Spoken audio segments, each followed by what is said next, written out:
Halo teman-teman semua, kembali lagi di channel saya Yovin26.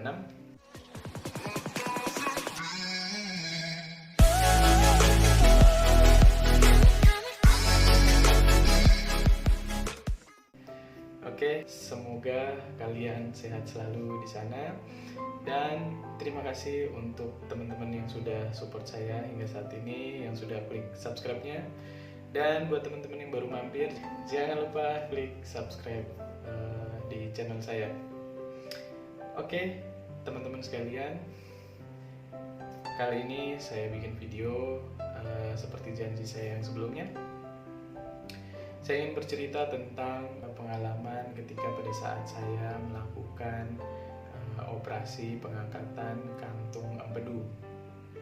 Kita mulai saja teman-teman sekalian. Jadi yang pertama sekali saya mendatangi salah satu rumah sakit di Jakarta.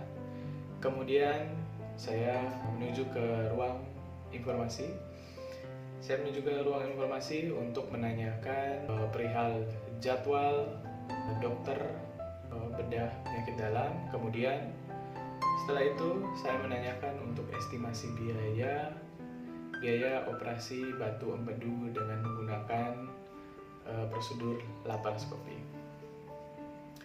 Oke teman-teman, setelah saya mendapatkan informasi dari dokter, kemudian biaya, kemudian selanjutnya kita mulai membuat jadwal untuk bertemu dan konsultasi dengan dokter penyakit dalam tersebut. Kemudian kita harus ketemu dengan dokter itu keesokan harinya, kemudian saya kembali ke rumah. Keesokan harinya saya datang lagi ke rumah sakit tersebut untuk berkonsultasi dengan dokter yang sudah kita buat jadwal sebelumnya.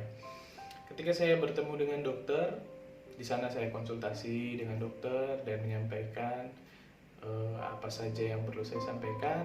Saya juga membawa hasil MCU. Kemudian saya tunjukkan ke dokter dan dokter menyarankan untuk selanjutnya, tindakan selanjutnya adalah kita harus USG dulu teman-teman. USG gunanya untuk memastikan kalau apakah benar saya mengidap batu empedu atau di kantong empedu saya ada batunya, seperti itu teman-teman. Setelah ketemu dengan dokter, selanjutnya saya bertemu dengan pihak rumah sakit untuk menjadwalkan kapan saya harus masuk dan kapan pelaksanaan operasi tersebut. Kemudian saya kembali ke rumah dan keesokan harinya saya dihubungi oleh pihak rumah sakit dan pihak rumah sakit mengabarkan untuk saya datang kembali ke rumah sakit tersebut.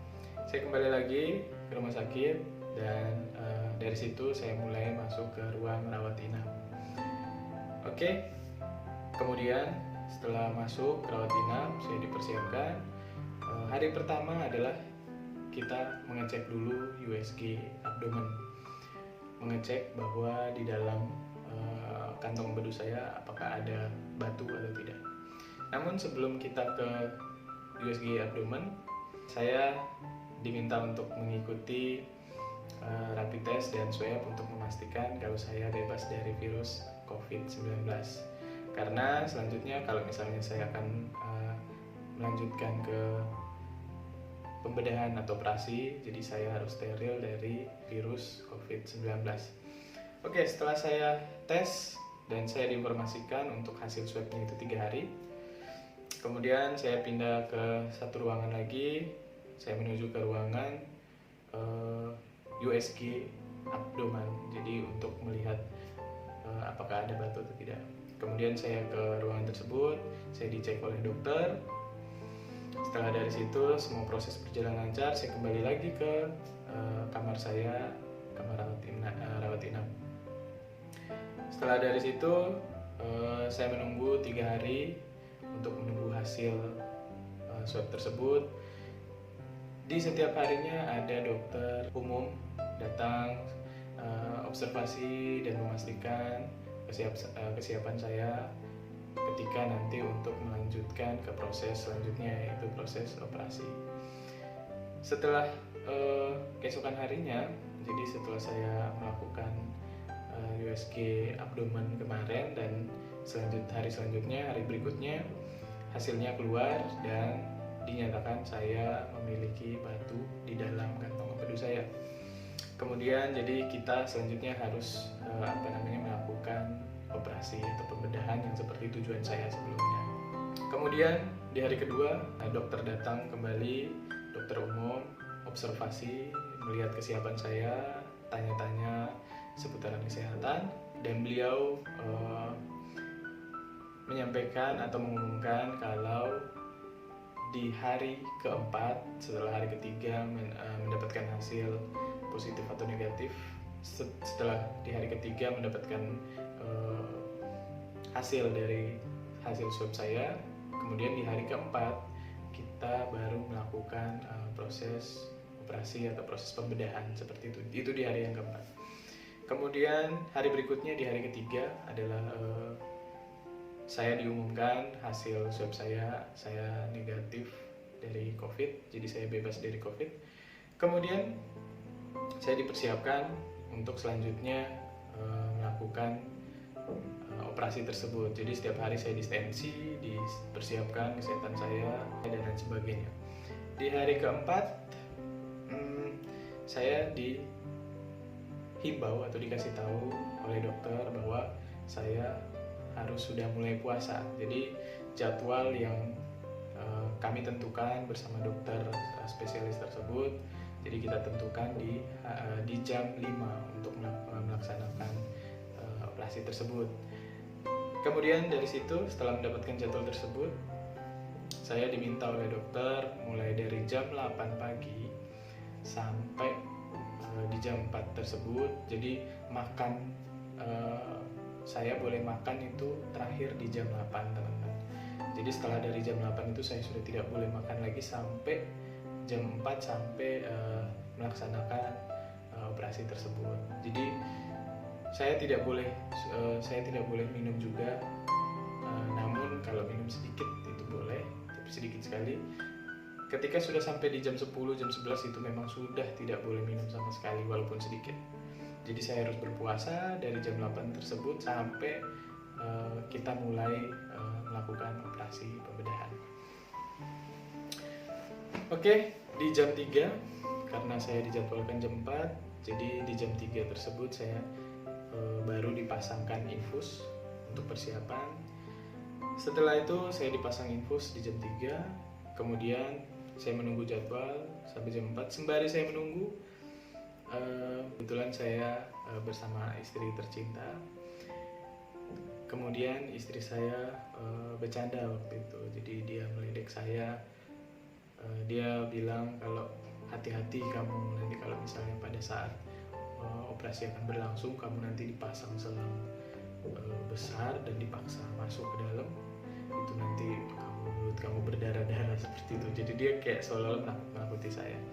Tapi karena dari awal niat saya memang sudah mau melakukan operasi tersebut, jadi saya sudah pasrah, apapun yang akan terjadi saya sudah serahkan kepada yang kuasa, seperti itu, teman-teman. Jadi saya sudah siap seperti itu. Kemudian sampailah jam 4, itu juga belum ada kabar, belum ada info.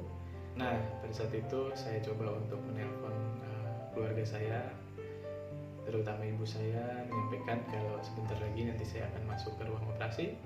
Kemudian pada saat jam 4 ada seorang perawat datang membawa kursi roda dan dia menyapa saya dengan, "Pak, sudah siap? Kita akan ke ruang operasi." Saya pun menjawab saya siap, tapi rasa cemas saya mulai muncul. Kemudian saya naik ke atas kursi roda, saya beserta istri saya dengan suster menuju ke ruang operasi. Ketika sampai di depan pintu ruang operasi, di situ ada suster lagi.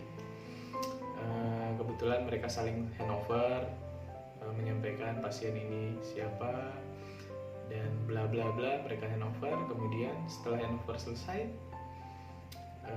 suster menawarkan untuk Bapak silahkan berdoa dulu sebelum masuk, seperti itu. Kemudian saya bersama istri berdoa sebelum masuk ke ruangan. agar semua berjalan dengan lancar begitu teman-teman, dan saya tidak grogi, saya tidak cemas. Kemudian setelah dari situ istri saya sudah tidak boleh masuk lagi, cuma saya sendiri masuk ke ruang operasi. Ketika saya masuk ke dalam, saya disuruh istirahat dulu, tiduran dulu di situ, disiapkan satu bed. Saya istirahat di situ menunggu waktu ruang operasi siap seperti itu. Jadi di ruangan itu sebelum kita masuk, kita di ruangan sebelumnya itu mungkin itu adalah ruangan observasi teman-teman. Jadi sebelum saya masuk kurang lebih saya nunggu hingga kurang lebih 1 jam teman-teman. Kurang lebih 1 jam saya menunggu di situ. Di situ kecemasan saya mulai keluar, mulai makin cemas teman-teman. Kemudian saya mulai didorong oleh 2 orang, didorong menuju ke ruang operasi. Di situ saya melihat dalam perjalanan ada beberapa pintu-pintu yang di depannya ada lampu indikator pas di atas pintunya itu. Ada sepertinya mungkin itu lampu indikator, warnanya kuning apa oranye kalau saya tidak salah.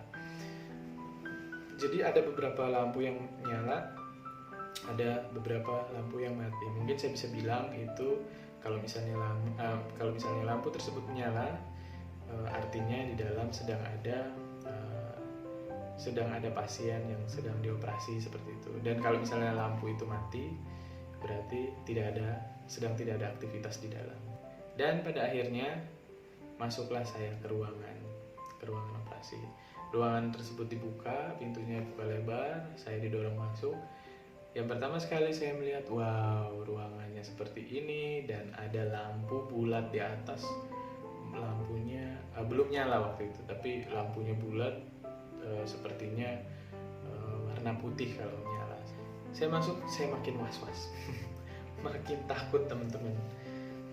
Kemudian yang pertama saya rasakan ketika sudah masuk di ruangan tersebut adalah ruangan tersebut cukup dingin teman-teman ya, dingin sekali. Kemudian saya tanya ke salah satu dokter atau perawat yang mereka lagi sedang menyiapkan peralatan. Saya menanyakan, Pak, ini kenapa kok ruangannya dingin? Apakah emang dingin seperti ini, seperti itu? Saya tanya. Kemudian beliau menjawab, ya memang ruangan operasi harus dingin seperti itu. Dan saya oke. Kemudian ada 2 orang masuk, yaitu perawat dan 1 dokter anestesi. Kemudian saya dipersiapkan, ada seperti meja, kalau nggak soalnya saya nggak lihat, ada seperti meja kiri dan kanan saya. Kemudian dipersiapkan itu semua, dan saya baju saya mulai dilepas semua. Nah itu makin dingin teman-teman, makin dingin karena mungkin saya was-was juga dan ruangan juga sudah dingin, saya makin dingin. Kemudian tangan saya dibuka seperti ini teman-teman, dibuka kiri dan kanan, ditaruh seperti kayak meja atau apa, ada tempatnya, ditaruh seperti ini.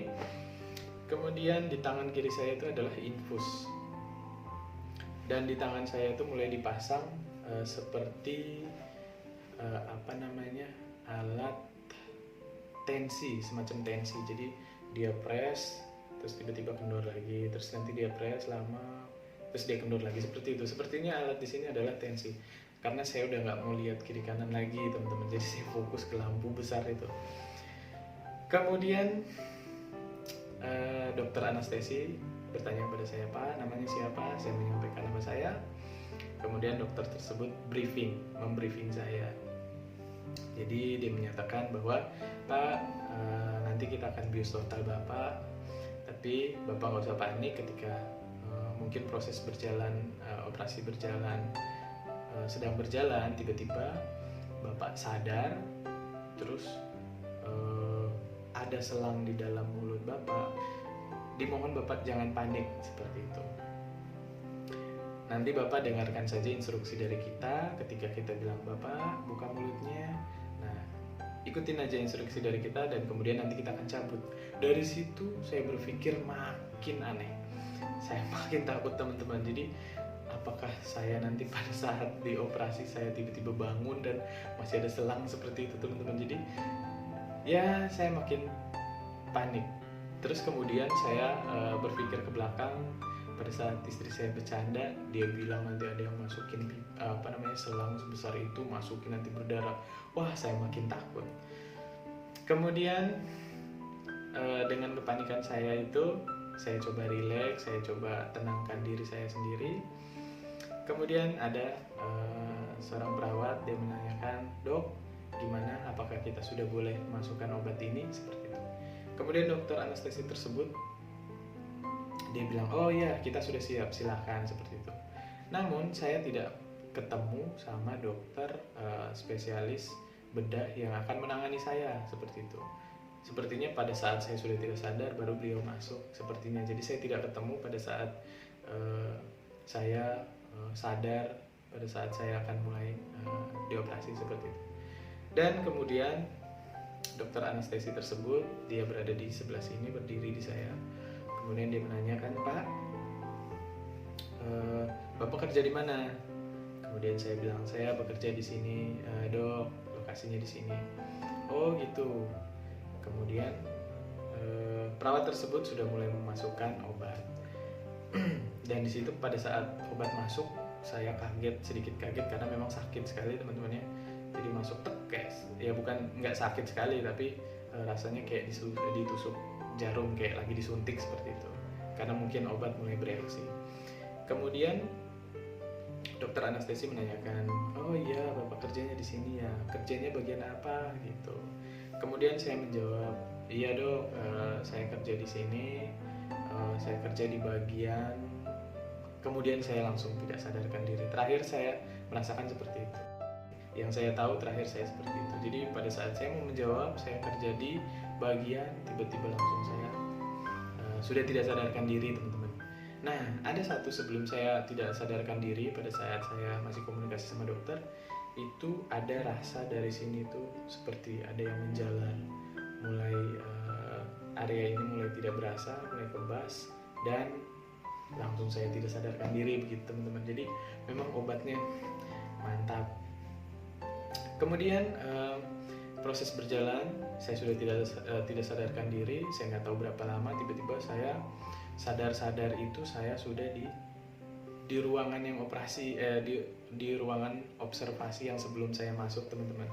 Jadi saya sudah kembali di situ, tapi ada disediain satu kamar kecil, bukan kamar sih, satu tempat yang ada hordengnya. Jadi kita ditaruh di situ, kita ditutup hordeng. Nah di situ ruangan tempat observasi setelah kita melaksanakan pembedahan atau operasi begitu teman-teman. Dan saya sadar saya sudah berada di situ. Dan yang pertama sekali yang saya rasakan adalah dingin teman-teman. Saya menggigil waktu itu. Saya kedinginan, terus tiba-tiba saya mendengar suara, "Oh, Bapak ini dingin," begitu. Terus kemudian ada perawat yang menjawab itu, dia bilang, "Oh iya Dok, saya akan siapin selimutnya." Padahal saya memang sudah diselimutin bagian kaki.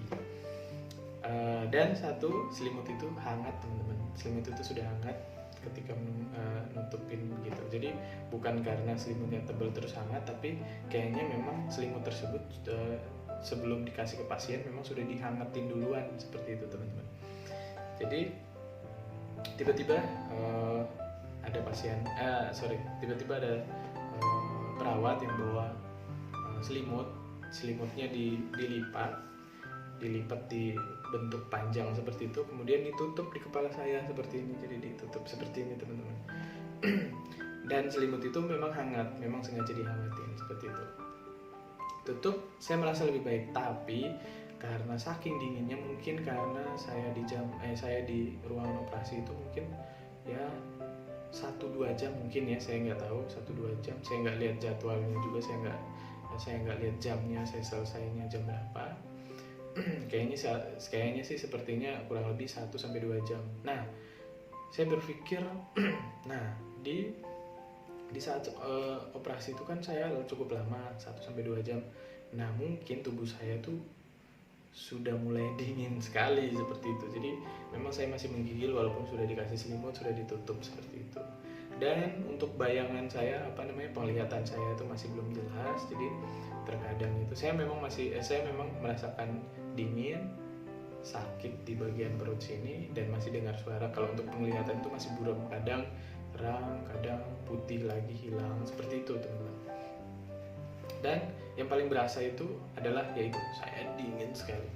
Dan pada saat saya dingin itu perut saya pun sakit teman-teman, sakit sekali, karena mungkin saja pada saat kita dingin itu kan otot-otot kita bereaksi teman-teman ya, bereaksi mungkin kencang atau seperti apa saya nggak tahu, tapi pada saat saya ngeden dingin seperti itu, ini semuanya pada sakit seperti itu. Kemudian saya coba merilekskan badan saya coba lemaskan seperti itu, tidak melawan dingin tersebut, agar saya tidak menahan seperti ini.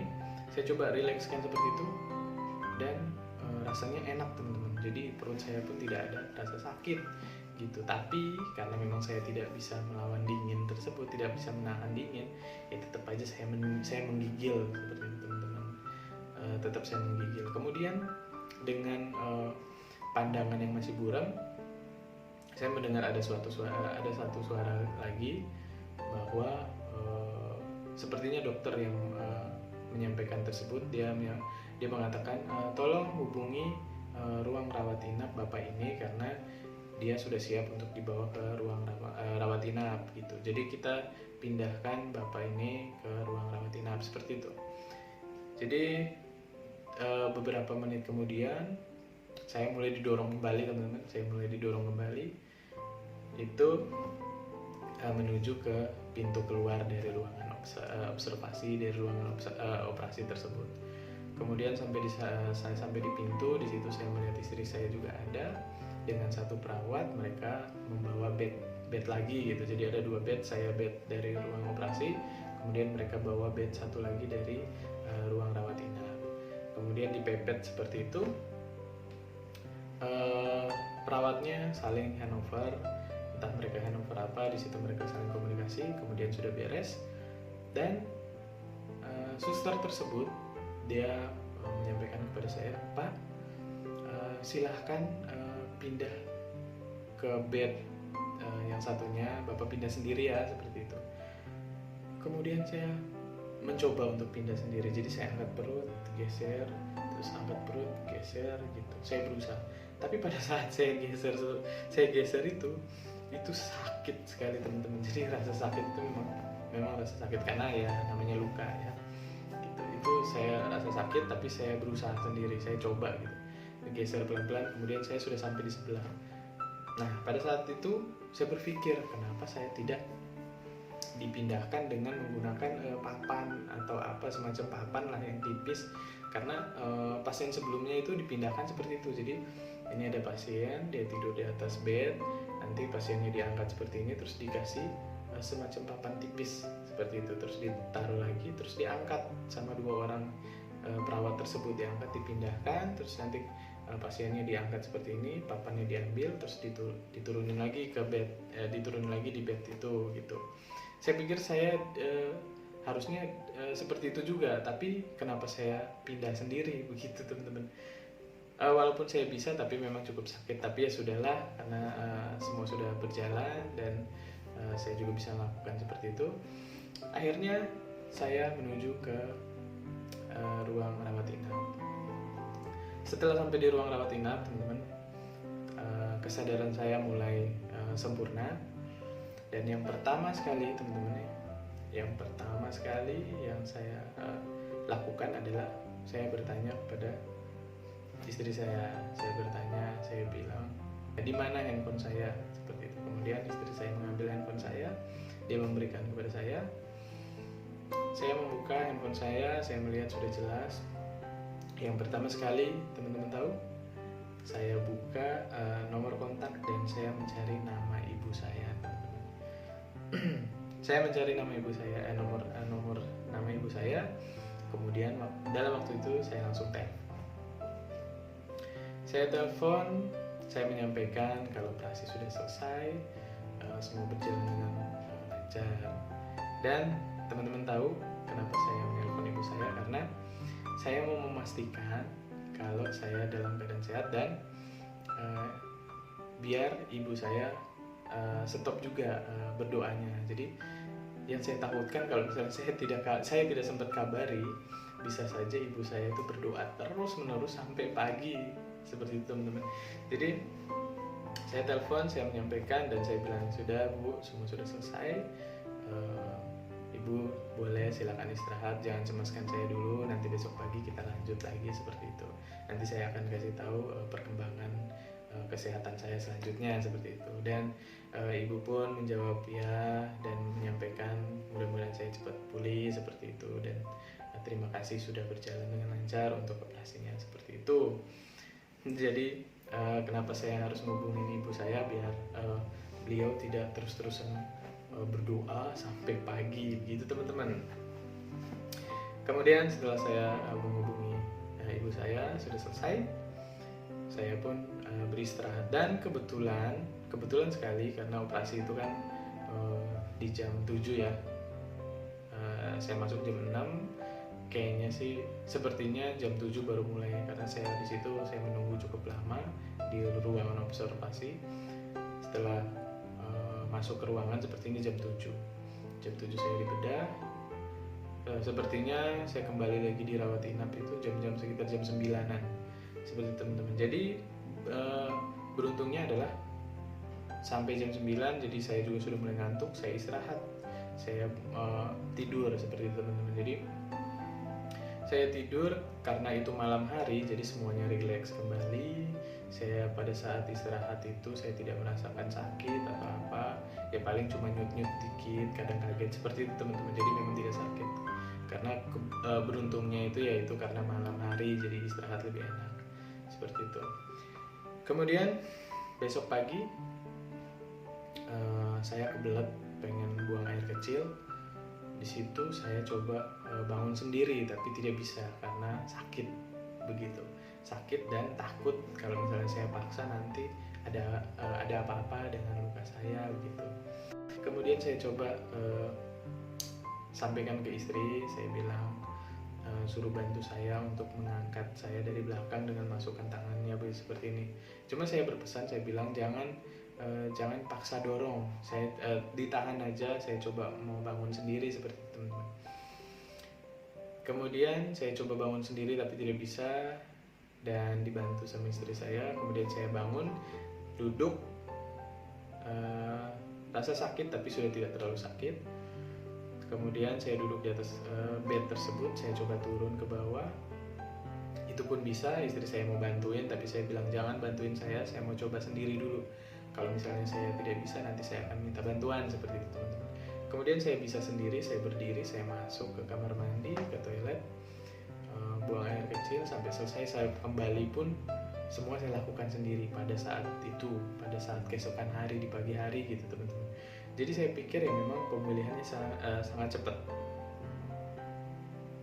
Saya pikir memang pemulihan bukan pemulihan ya.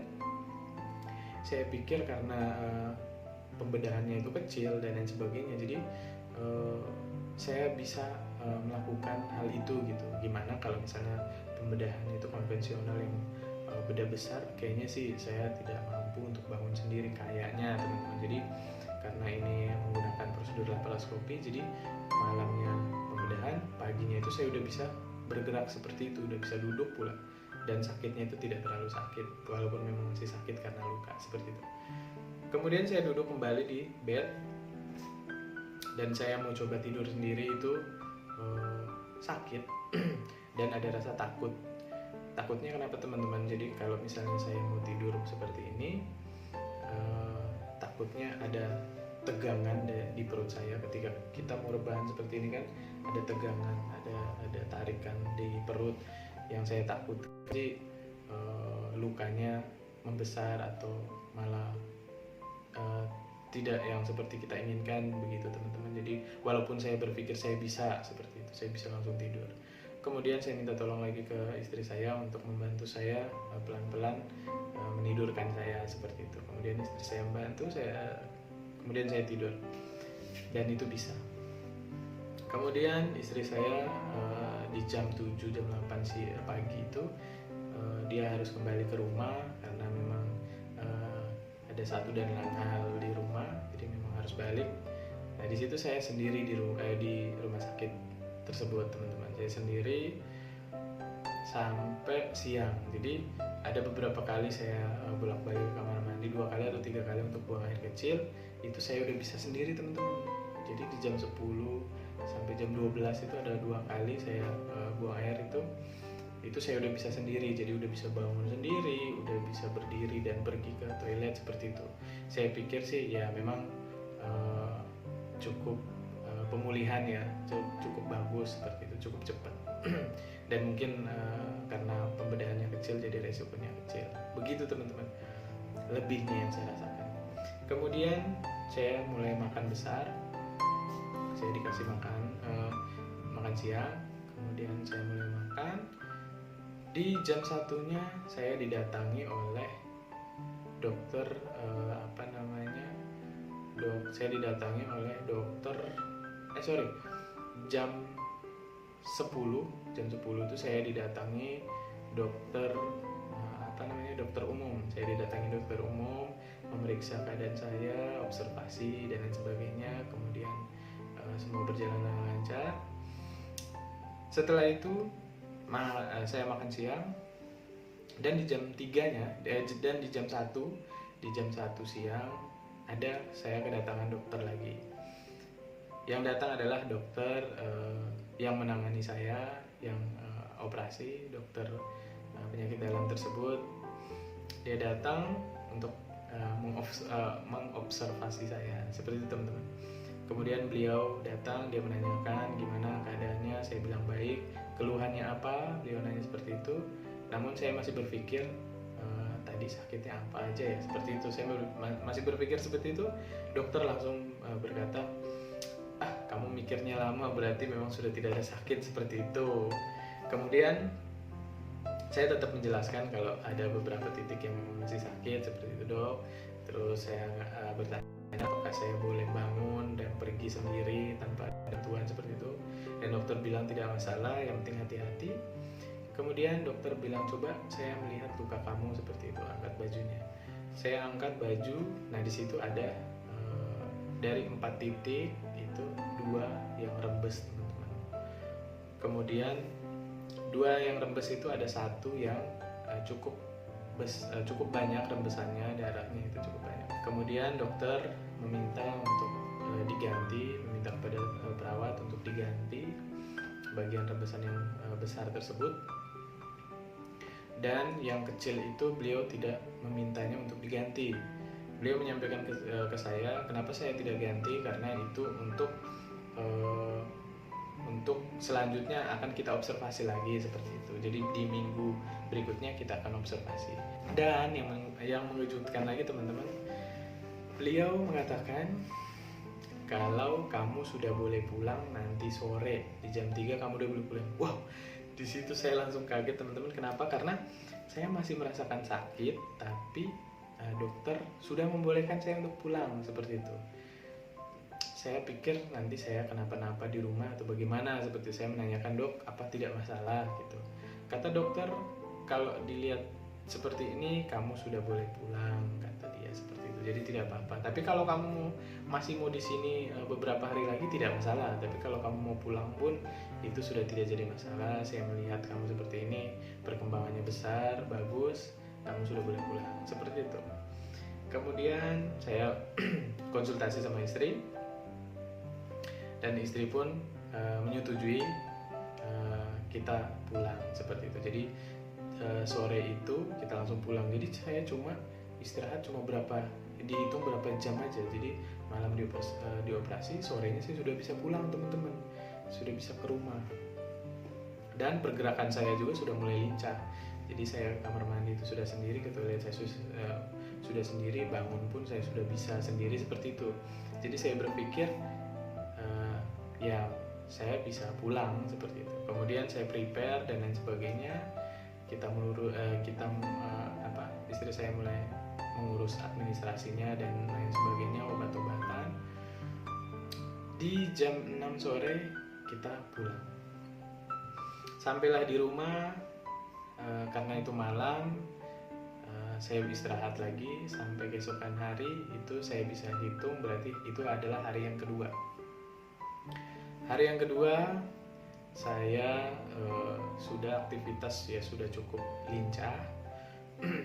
Makan pun sudah seperti biasa, tapi teman-teman tahu ketika kita buang air itu masih encer, teman-teman. Jadi masih encer waktu itu. Kemudian berjalannya waktu, dengan keesokan harinya saya bisa hitung itu adalah hari ketiga, saya udah bisa bangun, teman-teman. Maksudnya saya udah bisa lebih lincah lagi, lebih pulih lagi. Saya bikin sarapan sendiri, teman-teman. Bikin sarapan roti, sosis goreng dengan telur dadar dicampur dengan sawi rebus dengan parutan